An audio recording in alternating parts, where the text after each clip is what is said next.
Glad to have you back. And of course, on today's book review segment, yes, so we are looking at a work that describes how people, individuals can rise again, even though they have some dark past, so to speak, an ugly past. You go out there, you see a lot of people looking beautiful, looking happy, not knowing that there's a lot behind the smile. And then they will tell you on how they have been able to cope with it, especially if they are very godly. It really helps. And that's what this book is all about, talking about God's own, a story of personal failures and God's redemptive love, written by Ugochi Obidiegwu. And she's right here with us this morning. Thank you very much for joining us. Yes, Ugochi is a lot if you look at her profile, and very intimidating. And if I start with, I would not finish here because you see that she's a social development strategist. And of course, you're also a fellow of the Mandela Washington Fellowship. And not just that, even the Elumelu too, you are. Yeah. So you understand her background and where she's coming from. But going through the book, I look at the 5 characters involved. And wonderful, I must say. I must commend you for doing that. We have Bisola, who is the central of it. Of course, she's like the, let me say, heroine of the book. Let me use that to actually describe her. And then you have 6 other ladies, everybody from different background and all of that. What exactly would you say is the central theme of this book? Looking at using those 5 characters that you use to, pass that message. So what exactly is that message? The central theme is the fact that regardless of the mistakes you've made in your past, you can actually become better. There is hope for you. You can rise and be so much more. Many times, a lot of people, because of the mistakes they've made in their past, they self-sabotage. Good things want to happen to them, and then they keep thinking, oh, I'm not good enough. Oh, because of what I did, nobody would like me, or God wouldn't want to do good things for me, or they just self-sabotage, and it shouldn't be.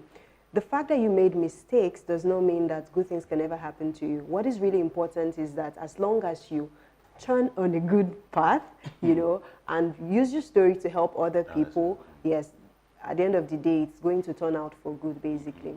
And I think that I found out in the book is that relationship matters. Oh, yes.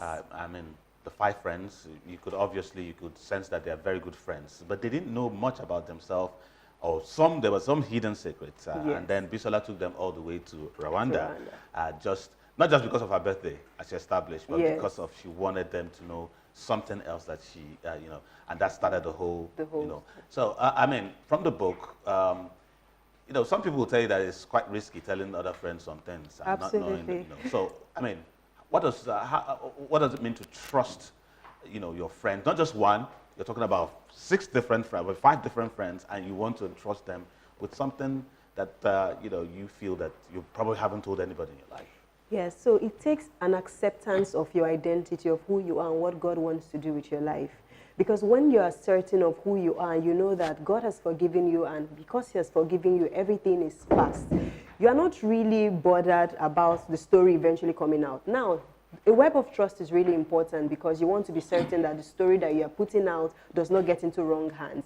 But then, you've also got to understand that it's a risk. If this story goes out, would you be fine with it? It is only if you are certain of your identity in God. It's only if you are certain that even if this goes out, as long as it helps somebody out there, as long as it turns somebody's life around, then you are fine. You will just be comfortable that, well, even if it goes out, what's really important is that at this point in time, you are doing good work. At this point in time, you are not doing those things anymore. You have turned a new leaf, and your life is actually making a meaning, is being helpful to other people. So at the end of the day, you see that little thing, it doesn't really matter anymore. Yes. Yeah, because I'll tell you, maybe I'll have to find the kind of friends that you described.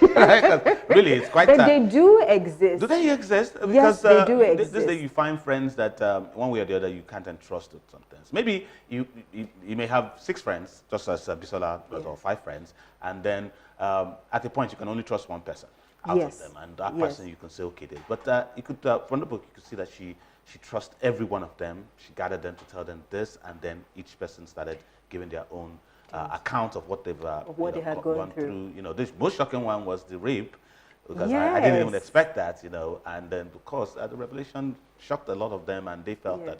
But they still rallied around and around, rallied around. And that shows maturity. Maturity, knowing that nobody is perfect. Even if you think you've not done something that everybody, society labels as bad, in your own little way, there are things you're doing on a day-to-day basis that it's not right. So it's just that we have a society where certain things are glorified as more bad than others. Anything bad is bad. Yes, that's just it. And when everybody understands that we all make mistakes, we all have something bad we have all done, then it's easier to become more accepting of others and be more mature, understanding that we don't crucify them for the wrong they have done, most especially when we can see that they have taken steps to right that wrong. And another thing I like about your book is that you looked at different issues. Each of them had different things to talk about. We have the issue of rape, which was addressed when she revealed that she was raped at one point in time. You have the issue of morality. You know, when someone everybody looks up to is doing something behind the closet, you know, and also talking about not being judgmental, because nobody judged each other. Everybody felt that, oh, we have to rely on each other to tell our story and stuff like that. And then I look at the 6 of them. Was it deliberate that you picked from each tribe? Because you took Zainab is from the north, obviously. Bisola is from the southwest. Emma is, you can tell that she's Calabar, Ebere, Niger Delta. Was that deliberate? You know, that you wanted a sort of a unifying, you know. I wanted anybody who picks this book to see themselves somewhere in any of the characters. I wanted it to be representative. And that's why even on the cover, we made sure that the different skin tones and body sizes are there. I don't want you to think, oh, it's just for slim ladies. It's just, you know. I can recognize Nneka from here. Yes. So that was the whole idea, because I wanted people to see that these things are not for one part of the country. It's something that affects everybody, regardless of your background, regardless of your skin tone, regardless of your size, and so that people can see someone. And interestingly, everyone who has read, they always tell me that I see myself in one of the characters, or I see myself in several of the characters. And that's the whole idea, so that it's relatable and they get the message.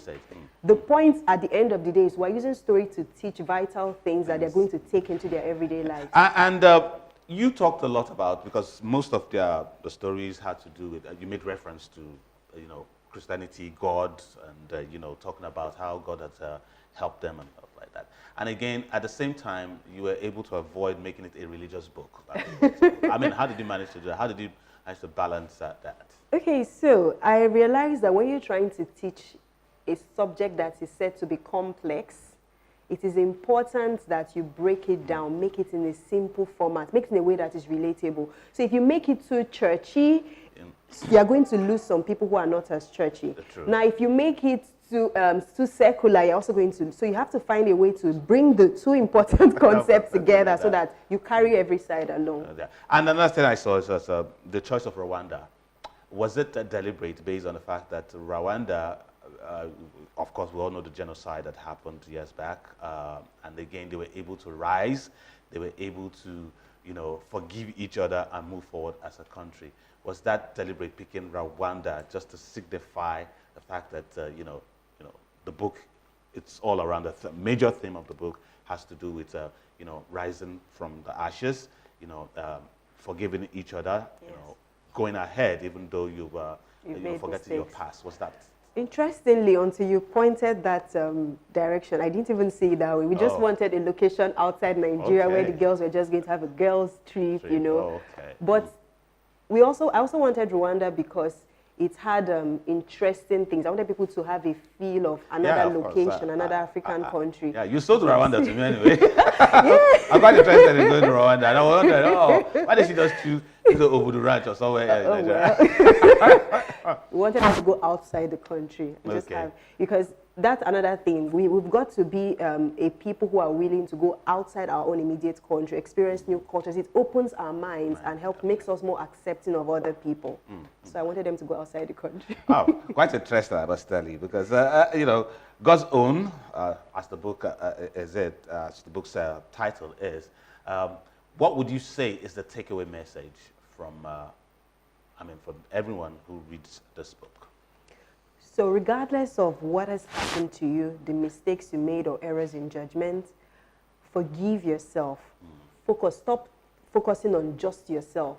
Forgive yourself and move on. There are so many people who are going to benefit from the gifts God has put inside of you. And if you keep allowing your past mistakes to sabotage that, then you are not serving the world to your best ability. And we serve the world better when we're able to rise to our full potential without hiding and cowering in shame. Okay, and again, the fact that you use female characters, some people say, okay, what about the men? Why are we not involved with this? Well, the target, the target, is women, okay, right? But the lessons there affect everybody. Exactly, because I felt at one point, okay, I felt very effeminate at one point, like, okay, I had to do that. But I could relate to everything that they were going through, you know, their past and how they leaned on each other, talked about this and that, you know. But it's quite good. I must commend you for it. And where can we get your book? Okay, so it's available on my website, www.ulomka.com/store. It's also available on Amazon, and it's at Roving Heights store. All right. But before we wrap that up, what chapter would you say is your favorite chapter? I would love for you to read out from at least, you know, some passage for that chapter. Oh, well, do I have a favorite chapter? I mean, the chapter that you dedicated more time to, a chapter that you found very interesting. To say, let me put more into this chapter to actually tell the story as it is. Okay, so I would say it's Zainab, and maybe again because Zainab is the favorite of so many people because of the mental health. Ineka was my favorite. Oh, for real? But if you say Zainab, a lot of people say Zainab. Okay, but that should be chapter. That will be chapter 10. Okay, let's just quickly go to chapter 10. I found Zainab very interesting, I must say, because I mean, Neka very interesting. Yeah, Neka is something. She's my kind of.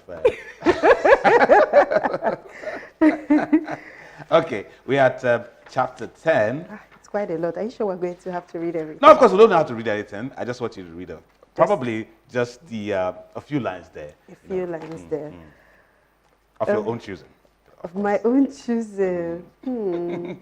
Okay, let me just read the beginnings of chapter 10. That's page 101. Okay. They got into one of the restaurants and found a table that could seat all 6 of them. As they waited for their orders, they chatted and tried to share the pictures they had taken at the event. The man Neka had been speaking about walked up to their table to say hello. "Good afternoon, ladies," he said, as soon as they reached their table.